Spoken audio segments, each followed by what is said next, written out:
ಅದ್ರ ಬಗ್ಗೆ ನಂದೇನೂ ಪ್ರತಿಕ್ರಿಯೆ ಇಲ್ಲ. ನಂದೇನೇನೂ ಪ್ರತಿಕ್ರಿಯೆ ಇಲ್ಲ. ನಂದೇನೇನೂ ಪ್ರತಿಕ್ರಿಯೆ ಇಲ್ಲ. ಕ್ಯಾಂಡಿಡೇಟ್ ಆಗ್ತಾರೆ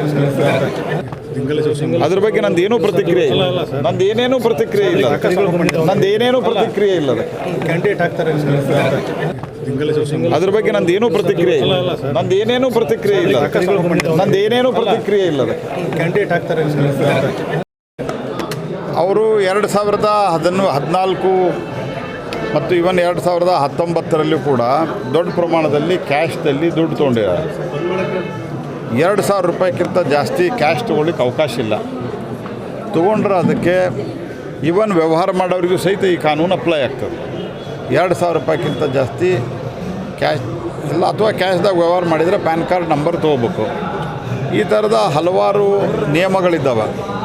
ಆ ನಿಯಮಗಳ ಉಲ್ಲಂಘಿಸಿ ದೊಡ್ಡ ಪ್ರಮಾಣದಲ್ಲಿ ಕೋಟ್ಯಾಂತರ ರೂಪಾಯಿ, ಲಕ್ಷಾಂತರ ಭಾಳ ಸಣ್ಣದಾಗ್ತದೆ ಕಾಂಗ್ರೆಸ್ಸಿಗೆ, ರಿಯಲಿ ಕೋಟ್ಯಾಂತರ ರೂಪಾಯಿ ಅವರು ಹಣವನ್ನು ಸಂಗ್ರಹ ಮಾಡಿದ್ದಾರೆ.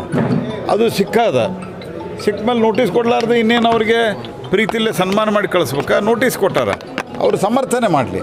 ನಮಗಿಲ್ಲ ಕೊಡೋದಿಲ್ಲ, ಇದು ಯಾಕೆ ಕೊಡೋದಿಲ್ಲ ಅಂತ ಕಾನೂನು ಪ್ರಕಾರ ಇಲ್ಲ ಕೋರ್ಟಿಗೆ ಹೋಗಲಿ. ಕೋರ್ಟಿಗೆ ಹೋದಾಗೂ ಕೋರ್ಟ್ನವ್ರು ಹೇಳಾರ, ಕೋರ್ಟ್ನವರು ಇವ್ರ ಮೇಲ್ಮನವಿ ರಿಜೆಕ್ಟ್ ಮಾಡಿದ್ರೆ ಏನರ್ಥ, ಕೇಸ್ನಾಗ ದಮ್ ಐತೆ ಅಂತ ಅರ್ಥ. ಇದನ್ನು ಅರ್ಥ ಮಾಡಿಕೊಂಡು ಕಾಂಗ್ರೆಸ್ನವರು ತನಿಖೆಗೆ ಮತ್ತು ಏನು ಅವ್ರು ತಪ್ಪು ಮಾಡಿದ್ದಾರೆ ಅದನ್ನು ಸರಿಪಡಿಸ್ಕೊಳ್ಬೇಕು, ಇಲ್ಲ ತನಿಖೆಗೆ ಸಹಕರಿಸ್ಬೇಕು.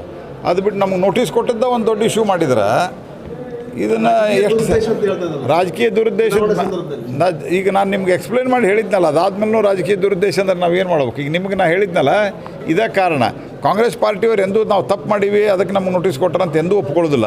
This is their internal problem. Sir, I N D ಎಲ್ಲ ಇವ್ರುಗಳು ಇವತ್ತು ಕೇಜ್ರಿವಾಲ್ ಏನು ಅರೆಸ್ಟ್ ಮಾಡಿದ್ದಾರೆ, ಜೊತೆಗೆ ದೊಡ್ಡ ರ್ಯಾಲಿ ಮಾಡ್ತಿದ್ದಾರೆ. ಎಲ್ಲೋ ಅವ್ರನ್ನ ನೋಡ್ರಿ, 9 ಸರ್ತಿ ಸಮನ್ಸ್ ಕೊಟ್ಟಿದೆ.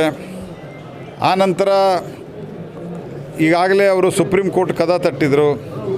ಸುಪ್ರೀಂ ಕೋರ್ಟ್ನವರು ಟ್ರಯಲ್ ಕೋರ್ಟಿಗೆ ಹೋಗ್ರಿ ಅಂತ, ಕವಿತಾ ಅವ್ರ ಕೇಸ್ದಾಗ ಟ್ರಯಲ್ ಕೋರ್ಟಿಗೆ ಹೋಗ್ರಿ ಅಂತ ಹೇಳಿದ್ದನ್ನು ನೋಡಿಕೊಂಡು ಹಿಂತಕ್ಕೊಂಡಿದ್ದಾರೆ. ಟ್ರಯಲ್ ಕೋರ್ಟು ಈಗ ಅವ್ರನ್ನ ಕಸ್ಟಡಿಗೆ ಒಪ್ಪಿಸಿದೆ.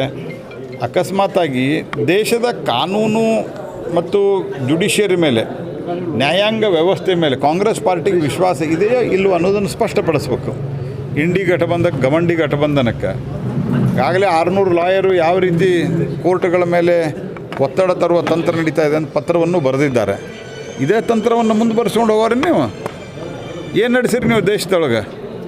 ಇವತ್ತು ಕೋರ್ಟ್ಗಳು ಯಾವಾಗ ಜಾಮೀನನ್ನು ರಿಜೆಕ್ಟ್ ಮಾಡ್ಯಾವ, ಅದ್ರಾಗೇನೋ ಅರ್ಥ ಇರ್ಬೇಕಂತ ಆಯ್ತಲ್ಲ. ಇಲ್ಲ ಕೋರ್ಟಾಗಿ ರಿಜೆಕ್ಟ್ ಮಾಡ್ತಿದ್ದು ಪ್ರೈಮಾ ಫೇಸಿ ಕೇಸೇ ಇಲ್ಲ, ಮೊದಲು ಅವ್ರು ರಿಲೀಸ್ ಮಾಡಿರಿ ಅಂತ ಹೇಳ್ತಾಯಿತ್ತು ಕೇಸ್. ಇಷ್ಟು ತಿಳುವಳಿಕೆ ಇರಲಾರ್ದಂಥ 65 ವರ್ಷ ಆಡಳಿತ ಮಾಡಿದಂಥವ್ರಿಗೆ ಇಷ್ಟು ತಿಳುವಳಿಕೆ ಇಲ್ಲ ಅನ್ನೋದೇ ದೇಶದ ಬಹುದೊಡ್ಡ ದುರ್ದೈವ. ಯಾರನ್ನು ನಮ್ಮ 65 ವರ್ಷ ಆಳಿದ್ರು ಅನ್ನೋದು ನಾವು ವಿಚಾರ ಮಾಡಬೇಕಾಗಿದೆ.